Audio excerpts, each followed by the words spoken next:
Workshop Wednesday on Thursday. My bad. Busy yesterday. Away we went. But hey, we're here. Just want to make sure I say hi to y'all this morning. Make sure everybody's doing good. I'm doing good. Got a lot going. Bit workshop next week. That's going to be exciting. Got 5 people coming. Last minute, I could take another if somebody wants to come. Go to the website. All the info's there under workshops. Patreon's rolling. Videos just dang near every day. I'm doing stuff in here and showing the tips and away we go. I'm working on a inlay presentation, hour-long presentation to give at the knife show in a couple weeks. That would be on Friday at 2 o'clock, I believe, is my scheduled time there at the knife show in Fort Worth. Going to be fun. An inlay presentation. Is that what I said? I'm going to do an inlay. Not really a demo. I'm going to do a PowerPoint, but I've done a little thing that shows the process of how I go about doing inlays and answer questions. And it could last 5 minutes or it could last 5 days. So we'll see what all goes on with that. I'll show you all a little tip. That's going to be my tool tip of the day. Is how I do my undercuts and the little chisels that I use that I learned from Elaine Levenberg up at the at GRS when I was taking a class there several years ago. But anyhow, here it is. It's a cool little deal. Cool little chisel. Here it is. That's the shape. I just take a blank carbide and sharpen this little guy down. And all this thing is if you take your cavity, this is a little piece that I did yesterday for a demo to show to the people in Fort Worth, the class. But here's my cavity. Oh, create a little cavity there, and then this little guy here, it just goes into the edge and goes like that. So I'm not actually removing metal. I'm just pushing in and pushing the top up. So the basics to inlay: make the bottom wider than it is the top. Hammer your metal down in there, silver, gold, copper, whatever the heck it is you're doing. Hammer it down in there.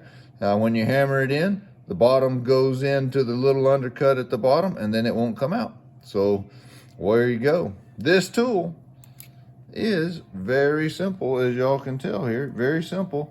So to sharpen this little guy, this would be the top and the bottom, or vice versa. It'd flip over. You got 15 degrees of lift. So if I was to put it on my...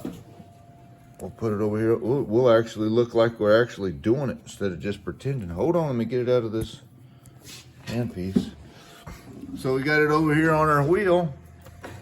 This is my sharpening fixture. You can look, get the glare out of the way. Where's the glare? Oh, y'all see the 15 right there? We're gonna put it on 15. So that means we're gonna go 15 degrees up this way, grind to the center of my material here, my blank, flip it over, grind 15 degrees. Go all the way down till the two meet in the center of your tool there. So 15 degrees and 15 degrees. Sorry, a little out of focus. 15 degrees, 15 degrees. And then, so now we have our width here. Golly, I'm trying to get it in focus. So then we have the width of our tool here, and that can be any dang width you want. We'll look over here. That's a pretty wide one I have here, but I have some that are extremely narrow. As you can tell there, that little guy is extremely narrow.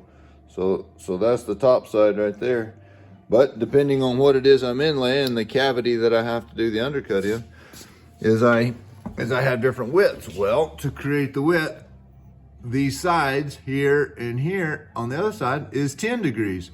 So what I was 15 this way, now I'm gonna flatten it down a little bit and do 10 on each side and just keep going till you get the width you want. Now, that's the basics here on the wheel. Then one last final little deal is I got me a little ceramic stone here, and I'm gonna lift it up like this, and then I'm gonna roll it like that.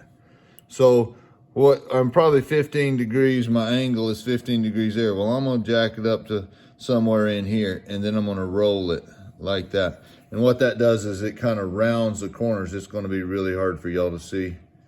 Y'all can kind of see the shiny right down there at the end next to my finger. That's the shiny that's created by me doing that right there. And that's actually a heel for you guys that understand tool geometry and all that. That's the heel.